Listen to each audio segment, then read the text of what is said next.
আসসালামু আলাইকুম, welcome to TechZone 2.0। আজকে কিন্তু আমরা বিশেষ একটি সেটিংয়ের সাথে পরিচয় হতে চলেছি।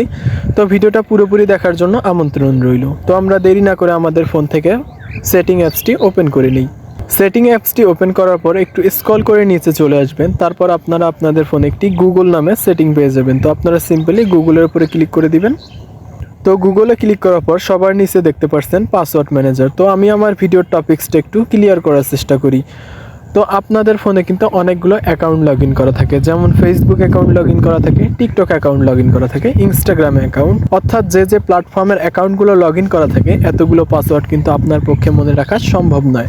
আপনি চাইলে সেই পাসওয়ার্ডগুলো কোনো খাতার পাতায় লিখে রাখতে পারেন, কিন্তু সেই খাতার পাতা সবসময় ক্যারি করাটাও কিন্তু আমাদের জন্য একটা ঝামেলা। তো আমরা যদি ফোনের এমনই একটি সেটিং থেকে আমাদের ফোনের সমস্ত পাসওয়ার্ডগুলো দেখে নিতে পারি এবং ভুলে যাওয়া পাসওয়ার্ডগুলোও যদি এখান থেকে দেখতে পারি, তাহলে কিন্তু আমাদের জন্য অনেক সুবিধা হয়। তো আজকের মাধ্যমে আমি আপনাদের এটাই দেখানোর ট্রাই করব। তো আমরা এখান থেকে কি করব, পাসওয়ার্ড ম্যানেজারে ক্লিক করে দিব।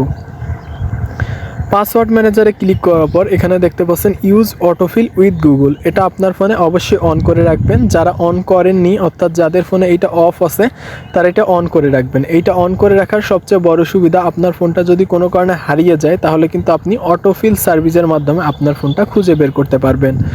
আপনারা যদি অটোফিল সার্ভিস সম্পর্কে ভিডিও পেতে চান তাহলে অবশ্যই কমেন্ট করে দিবেন। আমি অটোফিল সার্ভিসের উপর একটা ভিডিও নিয়ে আসার চেষ্টা করব। তারপর এখান থেকে আপনারা দেখতে পাচ্ছেন গুগল পাসওয়ার্ড ম্যানেজার। তো আপনারা সিম্পলি গুগল পাসওয়ার্ড ম্যানেজারের উপর ক্লিক করে দিবেন। তারপর আপনারা এখানে বিভিন্ন প্ল্যাটফর্মের নাম দেখতে পাচ্ছেন, যেমন ফেসবুক, তার নিচে দেখতে পাচ্ছেন 23টা অ্যাকাউন্ট লগ ইন করা আছে, গুগল, ইনস্টাগ্রামে 2টা অ্যাকাউন্ট লগ ইন করা আছে, টিকটকের 4টা অ্যাকাউন্ট, টিপি লিঙ্ক এবং ওয়েবটেলক। এই সমস্ত পাসওয়ার্ড কিন্তু আমি চাইলে এখান থেকেই দেখে নিতে পারবো। তো আমি এখান থেকে আপনাদের টিকটকের পাসওয়ার্ডটা একটু দেখানোর ট্রাই করি। যদি আমি এখান থেকে টিকটকে ক্লিক করি, তো এখান থেকে আমার ফিঙ্গারপ্রিন্টটা দিতে হবে। তারপর এখানে দেখতে পাচ্ছেন যে আমার ফোন নম্বর দিয়ে কিন্তু টিকটক খোলা আছে। এখানে মোট 4টা অ্যাকাউন্ট খোলা আছে। তো আমি যদি এই যে চোখের মতো আইকনটা এখানে ক্লিক করি, তাহলে কিন্তু আমার পাসওয়ার্ডগুলো দেখা যাবে। আমি সিকিউরিটির স্বার্থে দেখাচ্ছি না, আপনারা কিন্তু সুন্দরভাবে দেখে নিতে পারবেন। তো আশা করতেছি আজকের ভিডিওটা অনেক হেল্পফুল হবে। যাদের ভিডিওটা ভালো লাগবে অবশ্যই একটি লাইক দিবেন এবং আমার ভিডিওগুলো যদি একটুও প্রয়োজনীয় মনে হয় তাহলে অবশ্যই আমার চ্যানেলটি সাবস্ক্রাইব করে দিবেন। ধন্যবাদ।